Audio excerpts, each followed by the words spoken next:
Hello, Namaskar. This is First Post and you're watching Vantage with me, Palki Sharma.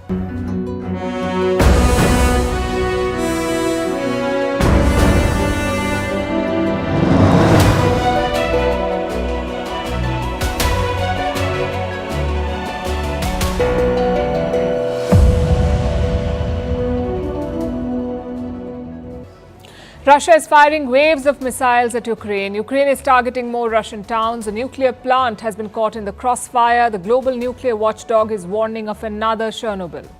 Zelensky is asking the West to deliver long-range weapons. Prime Minister Modi dialed Putin and Biden. Tonight we'll bring you up to speed with the action on the battlefield and the politics around it.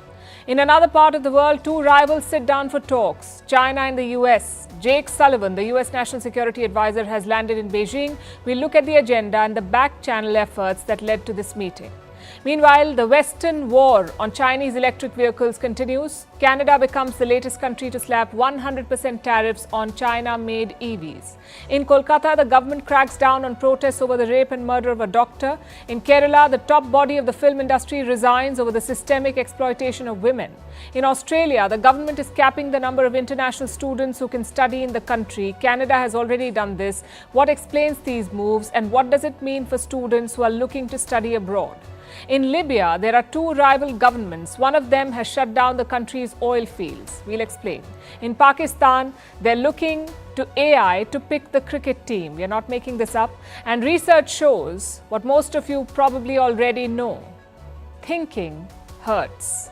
That and more coming up. The headlines first. Was there a bid to topple the Mohamed Muizzu government in the Maldives? The police launched a probe. Last week, the country's main commercial bank had reduced the foreign exchange spending allowed for Maldivians. The move had sparked widespread anger. President Muizzu called it an attempt to overthrow his government. The UAE seeks consular access to Telegram CEO Pavel Durov. Last Saturday, the Dubai-based tech chief was arrested in France. Durov has been accused of failing to curb the spread of illegal content on Telegram. The Kremlin has warned France against trying to intimidate the Russian-born billionaire. Chinese military stages live fire drills near the border with Myanmar. This follows recent bilateral talks on security in the area. Myanmar's junta has clashed often with the ethnic rebels in the northern Shan state. Beijing is a major ally and arms supplier to the junta, but it has also maintained ties with the ethnic armed groups. Israel rescues a hostage from Gaza as truce talks continue in Cairo. Egypt, Qatar and the US are mediating the ceasefire talks. Israel wants to keep control of the Philadelphia corridor along the Gaza-Egypt border. It's a key sticking point since both Egypt and Hamas oppose the move. And flash floods in the Sudan kill at least 30 people. Several villages also washed away after a dam collapsed. Since last month, war-torn Sudan has been battling heavy rains. The country's fragile infrastructure has been decimated by the civil war, which began last year.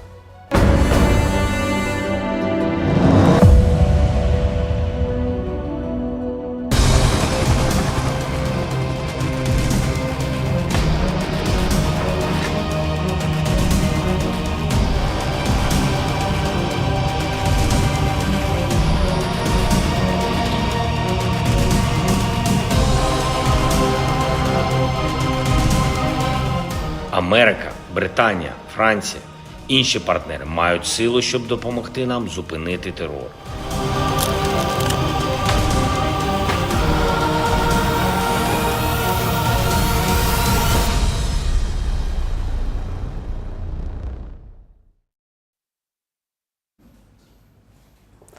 It's a relentless onslaught from Russia, something we haven't seen in a while. For months, the battle was being fought in the trenches, close and intense fighting.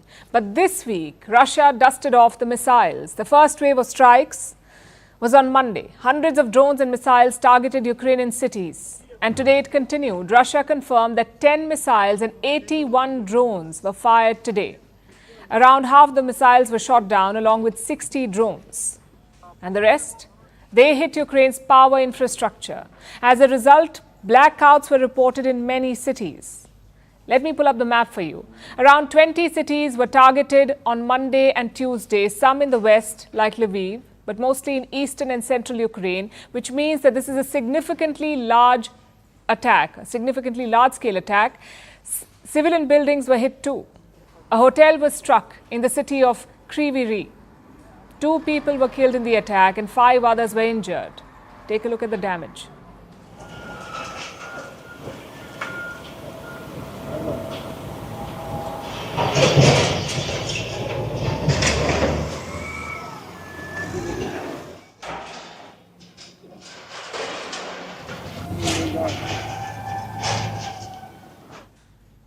In Zaporizhia, Russia struck a house. Survivors say the drone hit the building at around 2 a.m. local time. Some of them escaped the rubble, but 2 people were killed. So that's 4 fatalities today, plus 5 deaths on Monday. So Russia's strategy is clear: attack civilian and power infrastructure. Another winter will soon be upon Ukraine, so power stations are prime targets. By attacking them, Russia is hoping to cripple Ukraine's morale. But 2 questions remain. 1, is it working? And 2, why now? Well, President Zelensky is getting desperate. He's been asking for fighter jets and long-range missiles. Without them, Ukraine is a sitting duck. Yes, you can shoot down some of the missiles, but you cannot hit back. Each of these strikes repeatedly brings us back to the task of long-range capabilities. The need to provide our defense forces with enough long-range weapons that can destroy terrorists exactly in the areas of their strikes. Defenders of life should face no restrictions on weapons. While Russia uses all kinds of its own weapons, as well as Shahed drones and ballistic missiles from North Korea, the United States, the United Kingdom, France, and other partners have the power to help us stop terror. Let me explain Zelensky's logic here. Russia fires most of its drones and missiles from nearby regions like Belgorod or Kursk or Crimea or the Black Sea. So Zelensky says, give me long-range weapons. We will destroy these launch sites before Russia can fire. It's a very ambitious and dangerous plan, which is why the West has not agreed yet. The US has promised more air defense systems, but not long-range arms. We condemn in the strongest possible terms Russia's continued war against Ukraine and its efforts to plunge the Ukrainian people into darkness. We're going to continue to lead that coalition of more than 50 countries in providing much-needed military equipment for Ukraine. That certainly includes air defense systems and interceptors, which proved so critical in helping defend Ukraine against these attacks. So that answers the first question. Is it working? Yes, it is. Ukraine is getting worried. The second question is, why this escalation now? Probably because of Kursk. Earlier this month, Ukraine breached Russia's borders. They have advanced 35 kilometers into Russia. They claim to control 100 settlements and 600 Russian prisoners of war. It was definitely a daring operation because all of a sudden, Ukraine had the initiative. They had prisoners and land to bargain with. And to some extent, it did work. Russia agreed to a prisoner swap on Saturday. They exchanged around 230 prisoners. But days later, Russia launched this attack. The idea is to take back the initiative, to pull Ukraine's focus away from Kursk. But Kyiv won't give up easily. They're pushing further into Russian territory, and they're destroying strategic infrastructure on the way, like bridges and airfields. Take a look at these satellite pictures.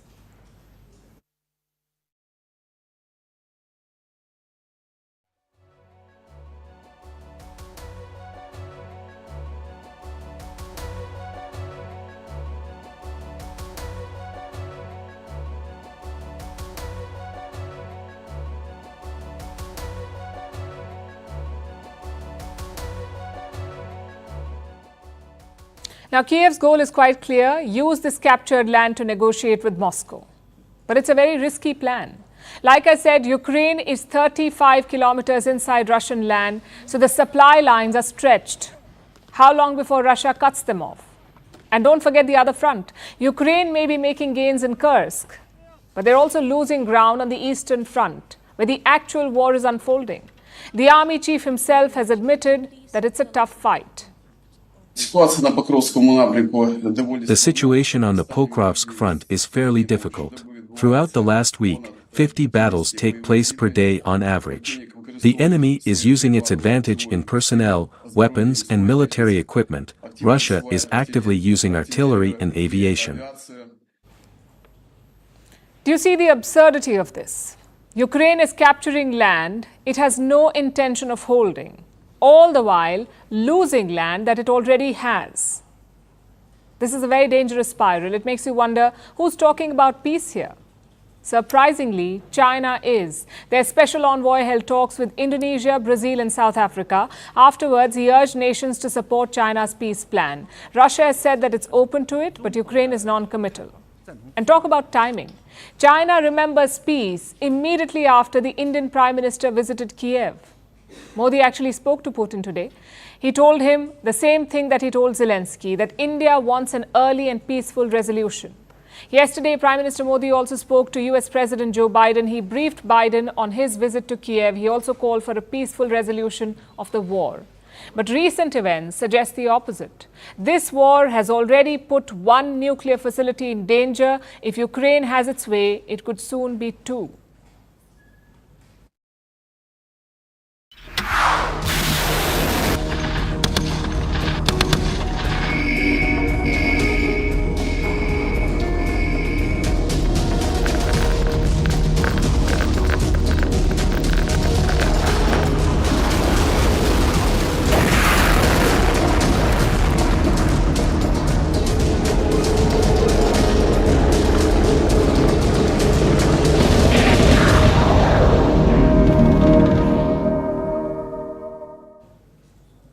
So Russia is ramping up strikes in Ukraine, but inside Russia, a more dangerous situation is developing.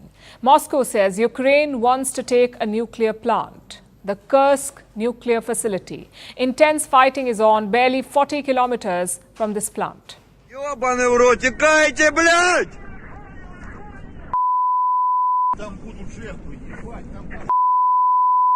Нахуй и мы текаем, блядь, ёбаный в рот! Валим нахуй отсюда, хули вы снимаете, поехали! Блядь! Взорвалась бочка.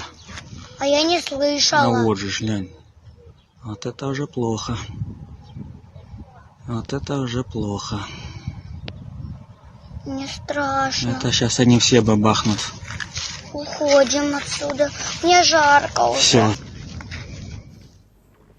Ukraine is intensifying its operations inside Russia. The video you just saw came out earlier this month. Ukraine has been going after Russia's critical infrastructure. In this instance, an oil depot was hit by a Ukrainian drone, and there have been other attacks like this one. Moscow is raising an alarm about it now. Last week, Vladimir Putin made a big claim. He said Ukraine tried to strike the nuclear plant in Kursk. The International Atomic Energy Agency has been informed. They promised to come themselves to send specialists to assess the situation. I hope that, in the end, this will be done on their part. He mentioned the International Atomic Energy Agency, the IAEA. That's the United Nations nuclear watchdog. The IAEA is deeply concerned. The agency chief traveled to Kursk today. They're calling the situation an emergency. I was informed about impact of drones. I was shown some of the remnants of those and signs of the impact they had. The fact that the plant is operating make it even more serious in terms of an eventual action against it. When a plant is operating, the temperature is much higher, and if there was the case of an impact or something that could affect there would be serious consequences. Ukraine has not said anything about this yet, but it's fairly obvious. Ukrainian forces are trying to move closer to this facility. The Kursk plant is one of Russia's top nuclear power stations. It is around 60 kilometers away from the Russia-Ukraine border. Moscow fears that Ukrainian forces could launch an attack soon. Security at the plant has been heightened. Its employees have been sent on a leave. Instead, Russian troops have been deployed there. They've been digging trenches around the site. So this nuclear plant is now part of an active war zone. Rafael Grossi has issued warnings. He's the Director General of the IAEA, the man you just heard from. He says the Kursk facility is within artillery range, meaning Ukrainian forces could strike this plant from a distance, and that could lead to a disaster, something like the Chernobyl accident of 1986, or even worse. Let me tell you why. The Kursk facility is not a modern nuclear plant. It still uses old Soviet technology. Its reactors do not have any extra layers of protection around them, and that makes them quite dangerous. Consider what Rossi said, and I'm quoting, "They don't have a protective dome around them, just the normal roof, which means the reactor's core is pretty exposed." So the reactors are vulnerable. What if a rocket dropped on this facility? Or if one of the reactors was struck by artillery? There could be a massive disaster, a catastrophic meltdown, just like Chernobyl, which was the worst nuclear disaster in human history. The explosion released more radiation than the nuclear bombing of Hiroshima, over 400 times more. The disaster has made Chernobyl inhabitable. No one would be able to live there for 20,000 years because of radiation. Now Kursk in Russia faces a similar risk. The reactors here run on the same technology as Chernobyl. It's called the RBMK. That's the technology. Earlier, this plant had 4 reactors. They were built before the Chernobyl disaster and used the same RBMK technology. Today, only 2 reactors are operational, but the risk of a massive disaster still remains. And to make it worse, the Russian town of Kurchatov is nearby. Civilians live close to the nuclear facility. Bomb shelters are being installed there now. The locals are worried about their safety. There are concerns, of course. It is happening here, at our borders. We have faith in our soldiers. Sometimes it can be quite loud. The kids were initially worried, but I explained to my older daughter that we are being protected. The air defense system is activated. It means everyone is informed. Soldiers should not fight near a nuclear power plant. That is just common sense. But throughout this war, nuclear plants have been caught in the crossfire. First, it was Zaporizhia, where the fighting still hasn't stopped, by the way. Just a few weeks ago, one of the towers at Zaporizhia was attacked. And now Kursk is under threat. This madness needs to end. We can only hope for cooler heads to prevail, although the intensifying attacks between Ukraine and Russia are not reassuring. They're putting the whole world at risk.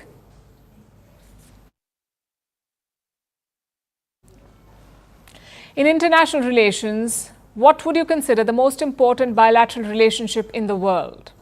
I would argue it should involve the 2 biggest global powers. And as things stand today, that means the US and China. The countries do not seem to like each other. They keep making hostile moves against one another, but the US and China still try and maintain some stability. It's not an out-and-out conflict just yet. There are multiple reasons for this, and here is one of them. I'm looking forward to this afternoon, this evening, and tomorrow, where we'll delve into a wide range of issues, including issues on which we agree and those issues on where there are still differences that we need to manage effectively and substantively. And it will be, I think, a very productive round of conversations.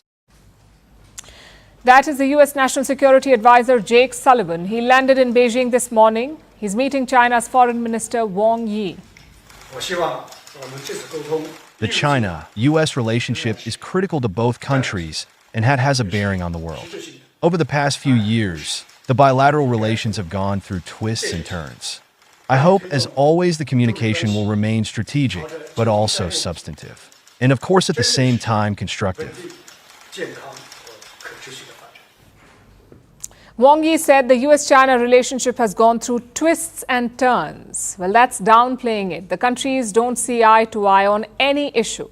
Let's go through the major flashpoints, starting with the Ukraine war. The US supports Ukraine, China supports Russia. Beijing opposes and ignores Western sanctions on Moscow. It helps prop up the Russian economy and military-industrial complex. So obviously, the US has an axe to grind. China, on the other hand, has an issue with US trade policy.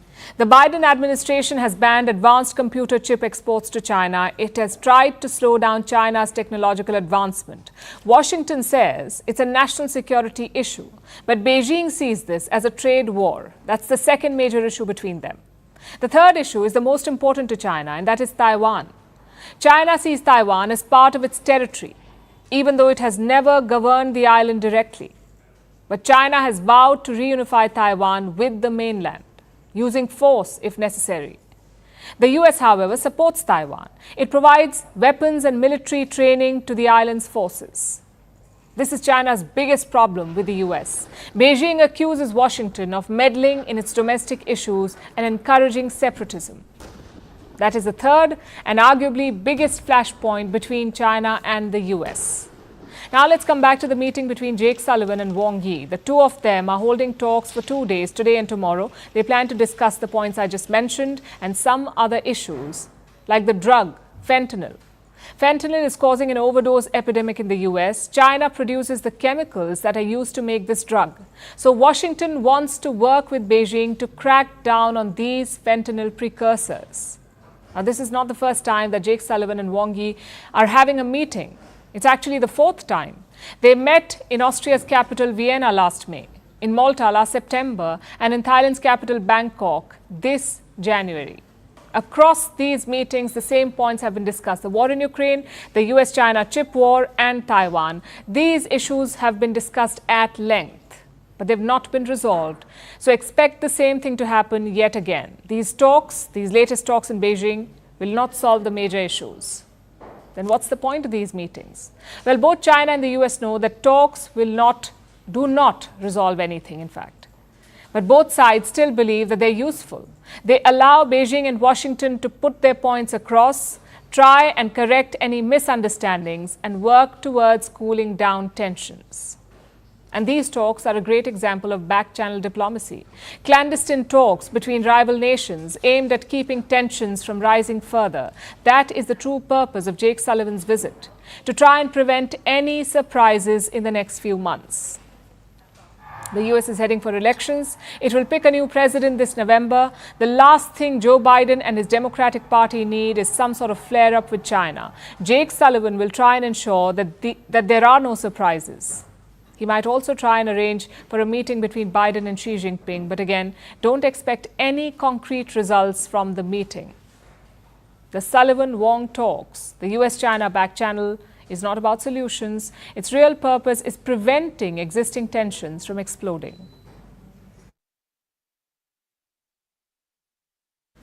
Which brings us to Canada. It's picking a battle with China. Ottawa has imposed a 100% tariff on Chinese EVs, that's electric vehicles.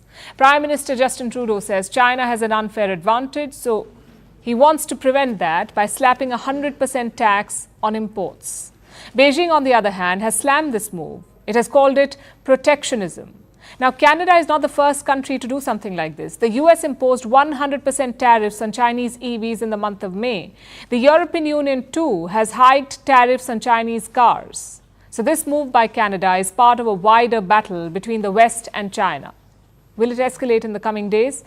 And who has the advantage in this EV showdown? Our next report tells you. We will be introducing a 100% tariff on Chinese-made electric vehicles. With that, Canada has followed America's lead. It's imposed a 100% tariff on Chinese EVs, that's electric vehicles. What does that mean? A tariff is a tax imposed by any government on imported goods. A 100% tariff means the importer will have to pay a tax equal to the value of the item. For example, a Chinese EV costs around $30,000. Canada imposes a 100% tariff. So the total cost of the car would be $60,000. Basically, it makes Chinese EVs much more expensive. So why is Canada doing this? Prime Minister Justin Trudeau says China has a policy of overcapacity. What he means is Chinese EV makers get government subsidies, and that means they can make cheap cars. These cars then flood overseas markets, and that impacts EV industries in other countries. Ottawa wants that to stop. We are transforming Canada's automotive sector to be a global leader in building the vehicles of tomorrow. But actors like China have chosen to give themselves an unfair advantage in the global marketplace, compromising the security of our critical industries and displacing dedicated Canadian autos and metalwork. China is Canada's second largest trading partner. So what is Beijing saying? It's calling it trade protectionism. China says this is against the WTO rules, that's the World Trade Organization. Beijing also claims Ottawa's move undermines the global economic system. It is important to emphasize that Canada's actions ignore objective facts, disregard WTO rules, and go against historical trends, representing a typical protectionist approach. So, how much will this ban impact China? Well, not very much. Currently, Canada only imports one Chinese-made EV car. It's Tesla. No other Chinese-made EVs are sold in the country, so the damage won't be too much. But Canada is not alone in this battle. There's a massive EV trade war that's brewing, and it's China versus the West. In May, America slapped a 100% duty on Chinese EVs. In July, the EU raised tariffs on Chinese EVs to 37.6%. The West says it's against China's subsidies to the EV industry. They believe it gives Chinese car makers an unfair advantage. So they're imposing tariffs to negate that. But will it really help? China makes up for 60% of all electric vehicle sales. In 2022, China sold 5.9 million EVs. Meanwhile, the rest of the world only sold over 4 million. Plus, they tend to be cheaper. That's because of the subsidies. And also because batteries are manufactured by Chinese companies. All this gives Chinese EVs a competitive edge. They can sell EVs for as little as $12,000. So how is the West trying to fight back? It's already imposing tariffs on Chinese cars, but just doing that won't help. So some governments are also offering tax breaks, which brings us to the EV industry. The global EV market could be worth $900 billion by 2030. China is looking at the EV industry as the key to its future development. The West is geared to prevent it, which means this war will get even more intense in the days to come.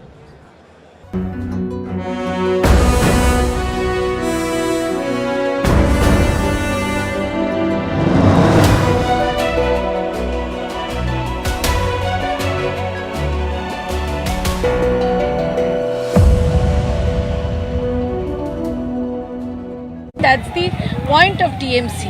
I would like to show you again what we have sent a couple of reports from the ground. This is Shatragachi, where the protest rally is supposed to come first from Shatragachi station to this place. You know, see these iron beams. This is the first time such type of arrangements is seen, that with the iron beams, barricades have been made, sandbags have been kept ready, so that if something, they are not able to protect and to combat, so that the force does not come out and they can't break barricade. That's the plan of the police.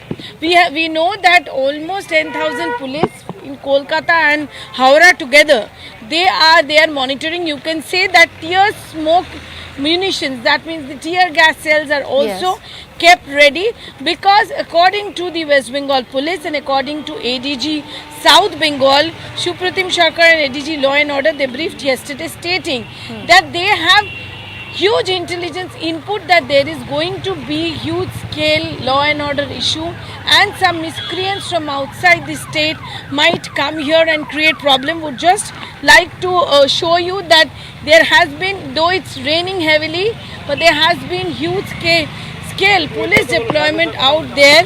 So in one hand, the BJP is saying that they are supporting it, but they will not be part of the move.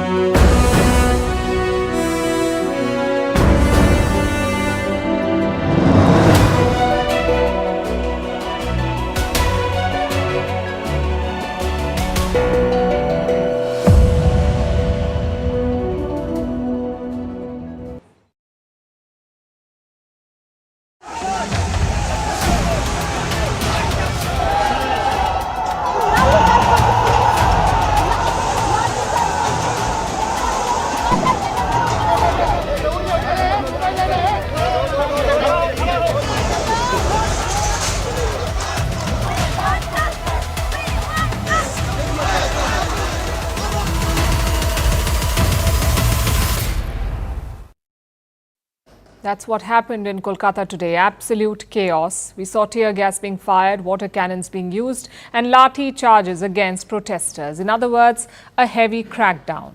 But what led to this violence? A West Bengal students' body had called for a protest march today. It's called Chhatra Samaj, meaning Society of Students. Their plan was to march to the State Secretariat in Kolkata, and their demand that Chief Minister Mamata Banerjee must resign. Hundreds of students marched with the tricolour, but they soon faced opposition. Kolkata police said that this march was illegal. Apparently, no permission was sought for the protest. Plus, the Secretariat is restricted area, so the cops pushed back, and that's when violence erupted. Protesters broke barricades and threw stones at the police. In response, the cops fired tear gas and water cannons. Take a look.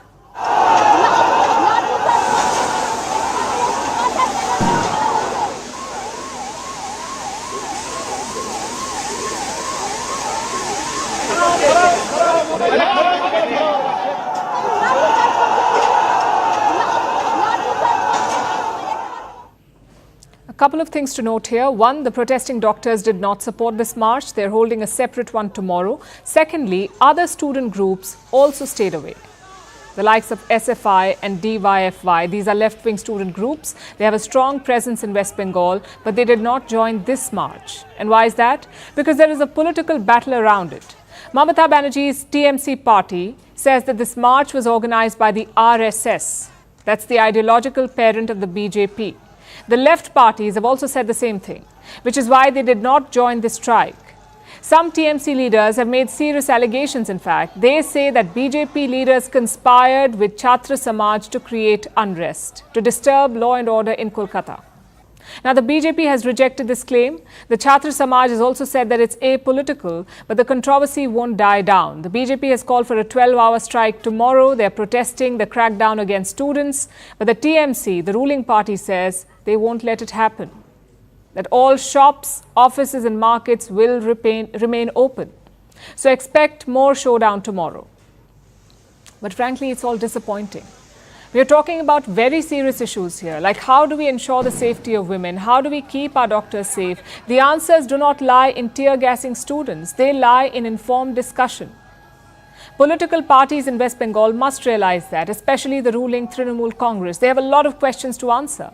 A new video from the crime scene has been leaked. It shows several people inside the college seminar hall, the place where the murder happened. A lot of people were there. Among them is Dr. Sandeep Ghosh. He was then principal of the RG Kar Medical College. He's also on the CBI's radar. Apparently, he ran a mafia inside the college. So the obvious question is, what was he doing there? Did he and the others alter the crime scene?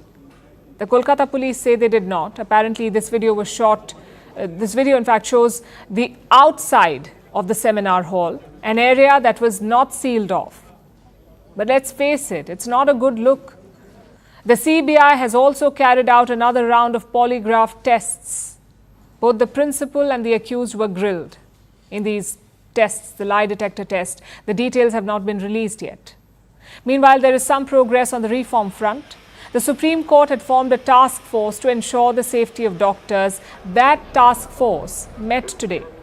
Again, we don't have the details, but they will have to move fast because an interim report must be filed within 3 weeks. Maybe that will nudge things forward. As for the West Bengal government, this is a major challenge, possibly the biggest since Mamata Banerjee took charge as Chief Minister. This is a state where power resides in the streets. First, the left parties dominated it.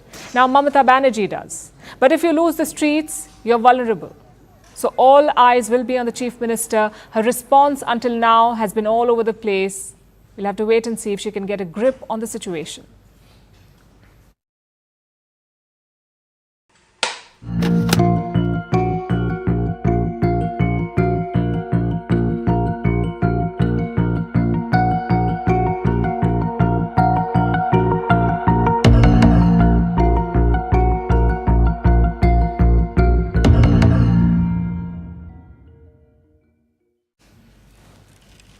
It's a Me Too moment for Mollywood. That's the Malayalam film industry. It's called Mollywood. There are new allegations every day. More and more women are speaking up. Big wigs are facing the music. There are calls for strict action. It's a story we've been tracking from the word go, and right now a lot is happening here. Today, superstar Mohanlal resigned as the president of the AMMA. That's the Association of Malayalam Movie Artists. It's the most powerful industry body in Mollywood. And not just Mohanlal, the entire executive committee has stepped down. I have their statement with me. This is what it says. In light of allegations made by some actors against some of the committee members, AMMA has decided to dissolve the executive committee, taking moral responsibility. So the entire body is out. Elections will be held in 2 months. New members will replace them. Now, the AMMA is a state-run film body. It was formed in 1994. It consists of 498 members, and that makes it a powerful collective in the industry. And why is it under the scanner? Because of the Hema Committee report, which came out last week. This report detailed harassment in the Malayalam film industry. The report was released on the 19th of August, but the AMMA sat on it. For 4 days, they did not even respond. And when they did decide to respond, it was a blatant denial. They denied any knowledge of abuse. They said there was no power group. More importantly, they fielded this man. His name is Siddiq. He's a veteran Malayalam actor, also the AMMA's General Secretary. He addressed that press conference where they brushed it off. But here's what happened just days later. Siddiq himself was accused of rape. And so was another top member, which meant that the AMMA had no moral high ground left. They got the benefit of doubt. They had the time to do the right thing, but now their time is up, so the body has been dissolved. It has dissolved itself, rather. It's a move in the right direction, but it's far from enough. Let's go back to the Hema Committee report. It mentions a power group. In fact, the report talks about it almost 70 times, 70 mentions of this power group. This group consists of 10 to 15 people. They wield all the power in the film industry in Kerala, basically your biggest actors, producers and directors. But here's the important caveat. They are all men. Now, this group expected everyone to toe their line. If someone did not, they were handed an invisible ban. Such people won't get any roles or work, no matter how hard they tried. Directors wouldn't cast them, producers wouldn't fund their films, and distributors would not circulate those films. So it was as good as losing your job. And a lot of women did. Why? Because they did not cater to the whims and fancies of this power group. In fact, women were targeted if they did not stand up in their presence. Just imagine that. We are in the 21st century, yet women are expected to stand when a powerful man walks in. And there's a painful irony here. In the last few years, Mollywood has found a new fan base because of its progressive cinema. This is an industry that's smaller than its Tamil or Telugu counterparts. Small films are made on a budget of just about 5 crore rupees. A medium-range film can go up to 15 crores, and yet they're making big money. In the first quarter of this year, 2024, they surpassed 100,000 crore rupees in global earnings. And they make a lot of movies. In 2023, some 200 Malayalam films were released. That's as much as Bollywood. 50% of these movies were made by first-time producers. They allowed the industry to experiment. There were progressive themes, bold storytelling, and films that broke societal norms. Most of them have a cross-cultural appeal. And with the rise of streaming, Mollywood now has a national audience. But real and real life are two very different things. On one hand, you make movies about women breaking stereotypes. On the other, you deny rights to those very women. You sexually exploit them. It's a glaring hypocrisy that the Hema Committee report has exposed. So women are speaking up, and Mollywood is being forced to confront its own dark underbelly, to question its skewed power dynamics. These filmmakers and artists have a choice. Their industry is a symbol of progressive storytelling. They can help it become more.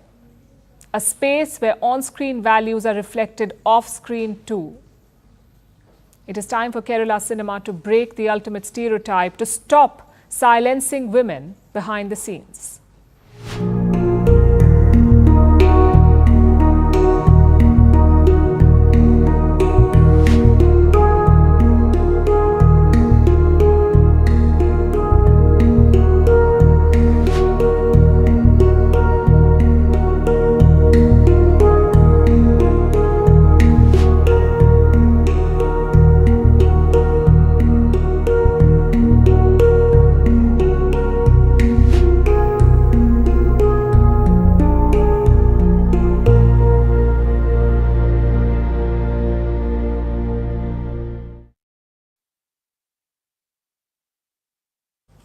Our next story is about education. Every year, more than 1 million people from India head abroad for higher education. They go to colleges in countries like the US, the UK, Canada and Australia. Indians are among the most common foreign students in these countries, followed by students from China, South Korea and Saudi Arabia. But now some countries are trying to cut down on international students. Australia is the latest. About 10% more international students in our universities today than before the pandemic, and about 50% more in our private vocational and training providers. Today I can announce that, subject to the bill passing, the overall number of international students starting a course next year will be set at 270,000.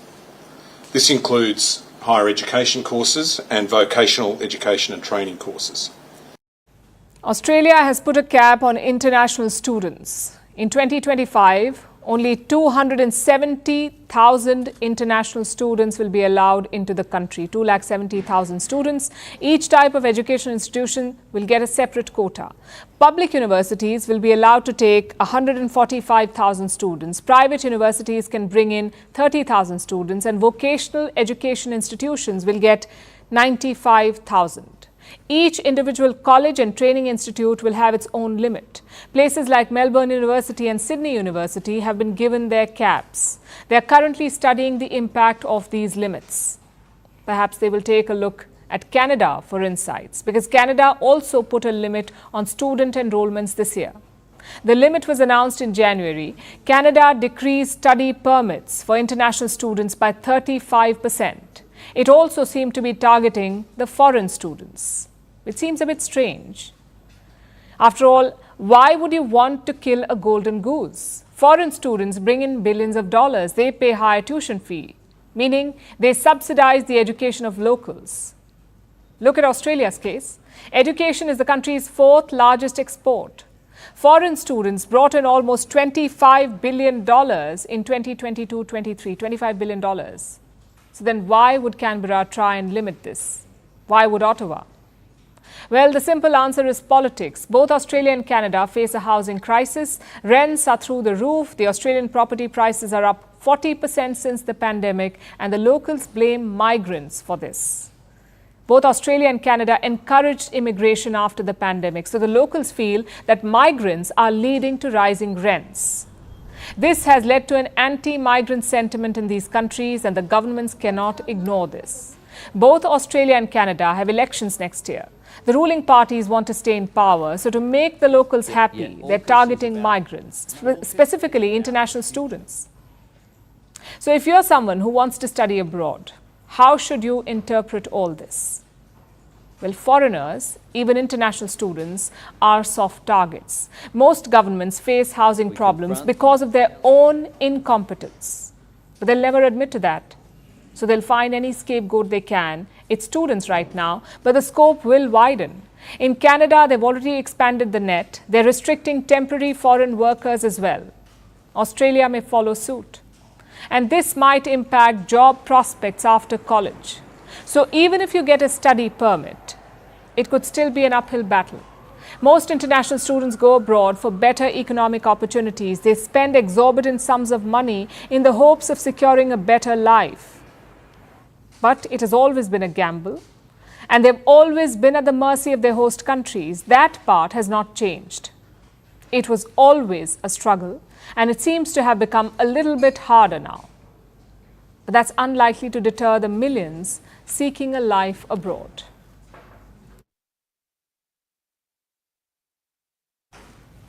Our next story is from the North African country of Libya. Its biggest source of income is oil, which accounts for more than 60% of its GDP.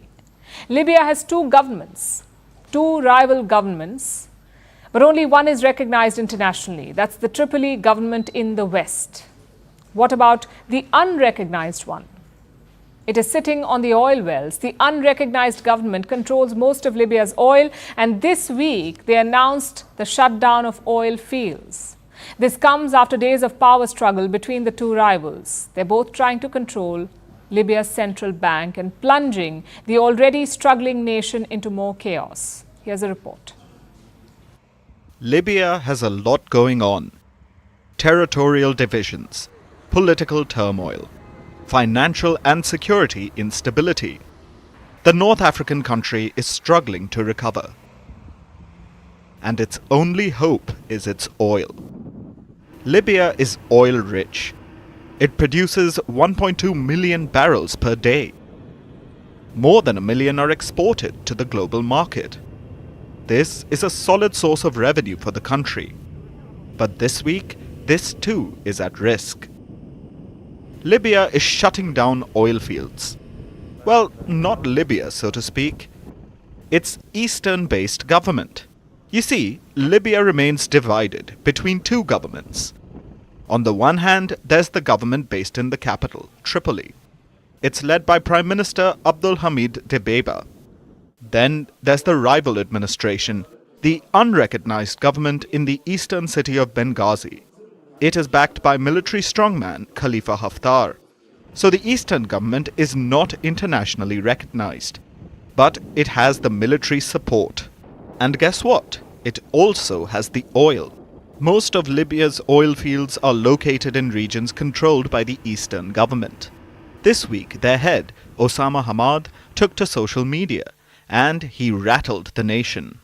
The Libyan government declares a state of force majeure on all oil fields, halting oil production and exports until further notice, and calls on all competent authorities affiliated with the Libyan government, each according to his position and responsibilities, to put this matter into effect urgently.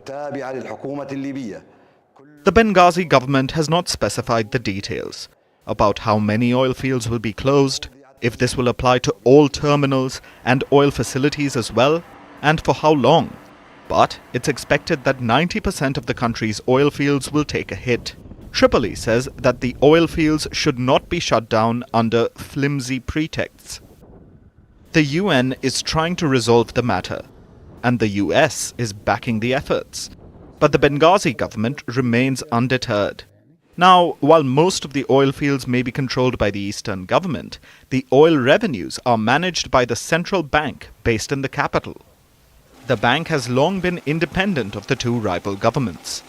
It is also a vital source of income for the country. For days now, the two governments are fighting over the bank's leadership. Recently, the Tripoli government fired the bank's chief, putting a new temporary bank governor in his place. Violence erupted, and so did anger. This unilateral move irked the Benghazi government and plunged the central bank into crisis, affecting banking functions across Libya. The political problems and the competition over the leadership of the central bank should be resolved, and citizens shouldn't be caught in the crossfire. They've cut off electricity, cash is scarce, and there's even a shortage of gasoline. They won't let us move, live, or work. Honestly, I have no idea where they're trying to take us. The oil disruption will only exacerbate their woes. So while the power-hungry rivals fight for control, the citizens have to bear the consequences.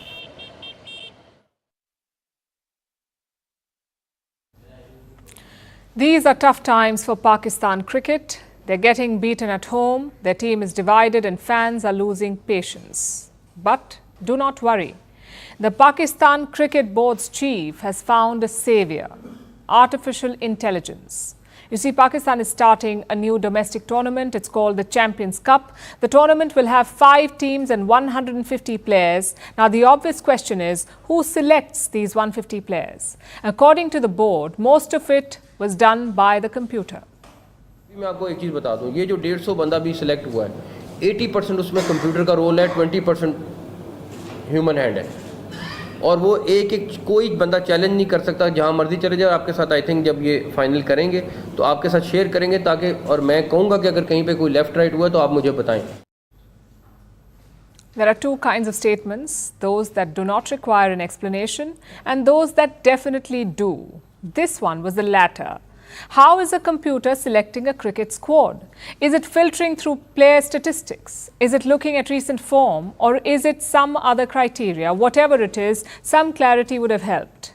But I guess it was just a matter of time. We're using AI in business, we're using AI in education, so sports was a natural candidate. The only question is, how is it being used? Only the PCB or the Pakistan Cricket Board can answer that question. But it does reveal a larger problem in Pakistan cricket, the lack of ideas. We've seen tech companies do it recently. Don't have a new product? Just add artificial intelligence to an existing one. It's called AI washing, and it reveals the larger problem in Pakistan cricket. In the 80s and 90s, they were a dominant team. Under Imran Khan, Pakistan won the World Cup in 1992. They had a pace attack that was feared by the whole world. But now they're losing at home. Pakistan last won a home test match in 2021. They're ranked 7th in T20 cricket and 6th in test cricket. So fans are asking, what is happening to Pakistan? The first problem is leadership, both on and off the pitch. Pakistan cricket has had 5 chairpersons since 2021, so the board is always in a mess. Elections are rarely held on time, and when they are held, they're not fair. Same with captaincy. Babar Azam resigned the captaincy after last year's World Cup in India. So Pakistan got 2 new captains, Shaheen Afridi for the T20s and Shan Masood for Test cricket. Media reports talked of a rift inside the team, and it showed in the results. So guess what the board did? In March this year, they reinstated Babar Azam. Ask any expert and they will tell you, teams need stability and clarity. This sort of churn will create divisions and affect performance. Which brings us to the second problem, a poor domestic setup. Just look at the top cricketing nations in the world, India, Australia, England, South Africa. What do they have in common? A robust domestic cricket structure. In India, we have the Ranji Trophy. It is not perfect, but it's better than Pakistan. Reports say their domestic selections are not based on merit. Apparently, players get picked from dummy clubs. As a result, the tournament quality is low. Which brings us to the last reason. Pakistan's own security issues. You may remember what happened in 2009. Terrorists attacked Sri Lanka's team bus in Lahore. After that, no team came to Pakistan. The situation improved only in 2019, a full 10 years later. A few foreign teams have started playing in Pakistan, but the big fish is not budging, and that is India. You see, every country is keen to host India because hosting India means record television deals. But Pakistan has missed out on that since 2008, since the Mumbai terror attacks. And they can only blame themselves. Same with cricket leagues. India started the IPL in 2008. The tournament is a cash cow for Indian cricket. It has turned India into a cricketing superpower. Pakistan too have their own league. It's called the Pakistan Super League. It was set up in 2015 with much less fanfare. Again, the reason was the same, security concerns. The PSL is worth around $330 million. The IPL, the Indian League, is worth around $16 billion. So Pakistan's cricketing decline is not really about talent. On their day, they can beat anyone. It's about systemic issues like corruption, politics, and security challenges. They need someone who can reset Pakistan's cricket board, someone who commands respect. I know a good candidate, but he's in Rawalpindi's Adiala jail. I guess that's the problem with Pakistan. Cricketers want power, army generals want power, so no one is doing what they're supposed to be doing. For the sake of old rivalry, let's see if Pakistan can get back on track.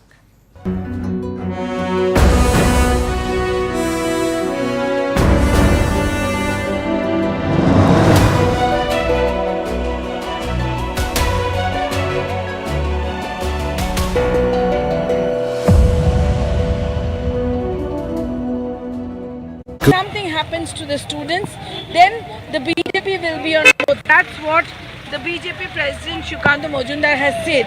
On the other hand, the Trinamool Congress and also the police have come out with a video yesterday stating that there were some people who are saying that if there is body, then the politics will happen. So all these things are going on, and that video showed 2 BJP workers. That's the claim of the police, and they have also been arrested yesterday night from West Midnapur. Let me show you the Bajra and the water cannons. Couple of water cannons have been brought here today to actually combat because if the number of students if the Paschim Bango Chhatra Porishad, there is a huge mob, if they are coming, then these water cannons will be utilized, and you can see Bajra also behind the water cannon. So there is a huge deployment today. Drone also they are going to keep an eye on this. But BJP is saying that the state government, they are afraid, and that is why they are afraid of the students movement, and that is why they have made certain arrangement. If something happens, then it is the responsibility of the government. So it's a tension situation. Absolutely. All arrangements have been made. Students are...